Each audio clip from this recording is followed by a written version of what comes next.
News नशा, आदत हर खबर की। नमस्कार। न्यूज नशा चैनल पे आप सभी मित्रजनों का स्वागत है। फिर से राहुल गांधी जी की शक्ति वृद्धि हुई है। विपक्ष के नेता के तौर पर इस वक्त आपके सामने उपस्थित है। मैं यहाँ इस चैनल पर भी पहले बोल चुका हूँ, लोकसभा चुनावों के पहले, कि राहुल गांधी जी की शक्ति वृद्धि होने वाली है और राहुल गांधी जी की एडमिनिस्ट्रेटिव ताकत बढ़ने वाली है। जहां तक मेरी जानकारी है, विपक्ष के नेता के तौर पे कैबिनेट मिनिस्टर जैसी शक्तियां या प्रोटोकॉल हासिल है उनको। मुझे याद है जब राहुल गांधी पर ये फलादेश मैं कर रहा था तो बहुत लोग इस बात की खिल्ली भी उड़ा रहे थे और बहुत लोग मान नहीं रहे थे कि ऐसा भी हो सकता है। विशेष करके कुंडली के हिसाब से तुला लगन की कुंडली में शनि की अंतरदशा राहुल गांधी की चल रही है। राहु की महादशा में शनि की अंतरदशा चल रही है, जो 23 मई 2024 को शुरू हुई है। शनि तुला लगन में सप्तम में बैठा हुआ है अपनी नीच राशि में। जिन्होंने मेरा विरोध किया उनका तर्क यह था कि नीच का शनि इन्हें अच्छा फल नहीं देगा। शनि नीच का है, इनको सफलता नहीं मिलेगी और आप जो कह रहे हैं कि प्रशासनिक ताकत में वृद्धि होगी, ऐसा नहीं होगा। वो नीच के शनि को आधार बना रहे थे। मैं इसकी व्याख्या दे चुका था, आज फिर दे रहा हूं। शनि भले ही वहां नीच का है, लेकिन काल पुरुष की कुंडली में शनि सप्तम भाव में उच्च का होता है, क्योंकि काल पुरुष की कुंडली में सप्तम भाव में मेष राशि नहीं तुला राशि होती है। तो शनि यहाँ काल पुरुष की कुंडली के अनुसार उच्च का होता है। लाल किताब भी इसी बात को मानती है। दूसरी बात है कि सप्तम भाव जो होता है वो पश्चिम दिशा का भाव होता है और शनि पश्चिम दिशा का ही प्रतिनिधित्व करते हैं। तो सप्तम भाव में शनि हमेशा मजबूत होता है, दिशा बली होता है। लग्न कोई भी हो और शनि सप्तम भाव में किसी भी राशि में बैठा हो, शनि यहां मजबूत होता है।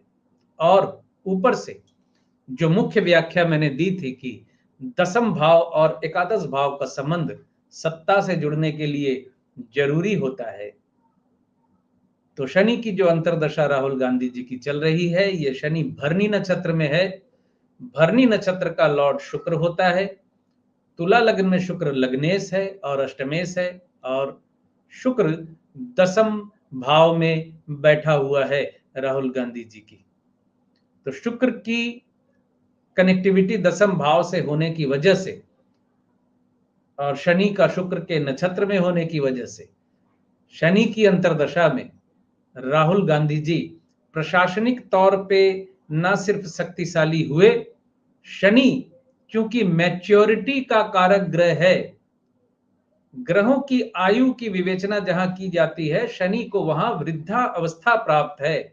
तो शनि की अंतरदशा में राहुल गांधी जी पहले से ज्यादा मैच्योर संसद में दिख रहे हैं और ज्यादा मैच्योर दिखेंगे आने वाले समय में। और अगले 2.5 साल लगभग शनि की ये अंतरदशा उनकी चल रही है। तो अगले 2.5 साल तक कम से कम राहुल गांधी जी की स्थिति काफी मजबूत रहने वाली है।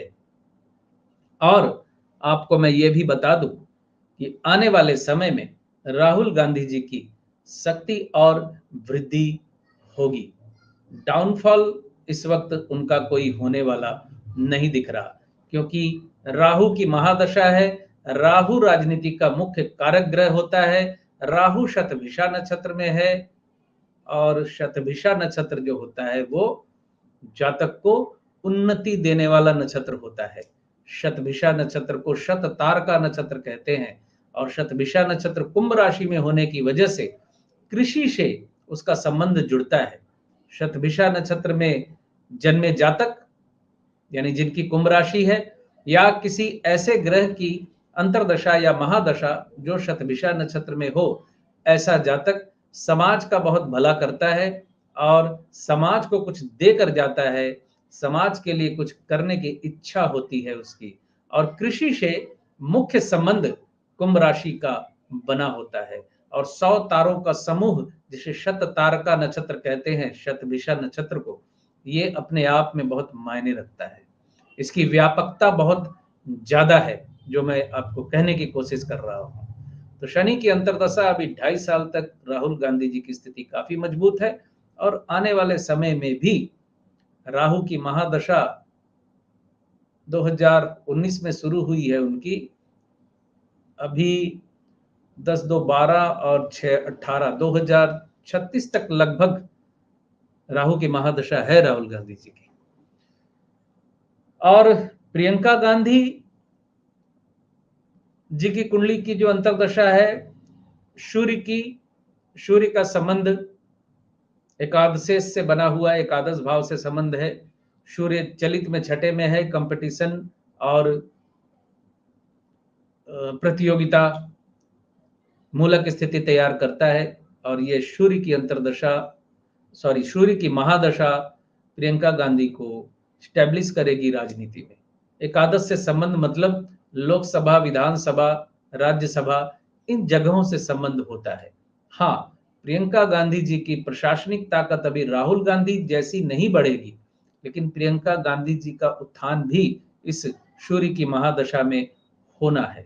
हालांकि प्रियंका गांधी जी प्रधानमंत्री बनने की स्थिति या योग उनकी कुंडली में अभी तक परिलक्षित नहीं हुआ है, बाकी आगे ईश्वर जाने। लेकिन राहुल गांधी जी की 18 वर्ष की राहु की महादशा बहुत अच्छी जाने वाली है और प्रशासनिक ताकत इस दशा अंतर्दशा की वजह से और बढ़ेगी राहुल गांधी जी की। और शनि की इस अंतर्दशा में वो ऑलरेडी मैच्योर हो चुके हैं और भी ज्यादा मैच्योर होकर उभरेंगे। कांग्रेस पार्टी के तौर पे स्थिति बेहतर है इस वक्त और अपोजिशन जो यानी कि कांग्रेस का जो अपोजिशन है या विपक्ष का जो अपोजिशन है, वहां स्थिति बहुत स्वस्ति देने वाली या शांति देने वाली नहीं है। पार्टी के तौर पे शनि का ढैया चल रहा है, वृश्चिक राशि है बीजेपी की। मोदी जी पर खुद शनि की ढैया चल रही है, वृश्चिक राशि है उनकी। चौथे भाव में शनि बैठकर दसम भाव में अपनी सप्तम दृष्टि डाल रहा है। दसम भाव प्रशासन का, सत्ता का भाव होता है और शनि की सप्तम दृष्टि सत्ता को प्रभावित कर रही है, उनकी सत्ता को कमजोर कर रही है, सत्ता पे उनकी पकड़ को कमजोर कर रही है। शनि की दृष्टि, सूर्य की दृष्टि, मंगल की दृष्टि, इन सभी ग्रहों की दृष्टि हमेशा सेपरेटिव दृष्टि होती है, यानी इन ग्रहों की दृष्टि जिन भावों पे पड़ती है उन भावों से संपर्क टूटता है, वो भाव खराब होते हैं, उन भावों से मिलने वाले फल जातक को अच्छे नहीं मिलते। तो ये थी व्याख्या राहुल गांधी जी और प्रियंका गांधी जी पे और आने वाले समय में लोकसभा या वर्तमान सरकार किस तरफ जा रही है या क्या हो सकता है, उसकी दिशा अब दिख रही है, दिखने लगी है। थोड़ा सा और इंतजार कीजिए अपडेट के लिए, क्योंकि ज्योतिषी अपडेट मैं जो भी आप लोगों को देता हूं उसका मैं पहले आकलन करता हूं ठीक से, फिर आपके सामने रखता हूं। तो अभी उसका आकलन करने का समय नहीं आया है, थोड़ा सा इंतजार कीजिए। बहुत बहुत धन्यवाद आप सभी का। नमस्कार। और आप हमसे जुड़े रहने के लिए सब्सक्राइब करें YouTube पर, फॉलो करें ट्विटर पर और लाइक करें Facebook पर। और ज्यादा जानकारी के लिए आपको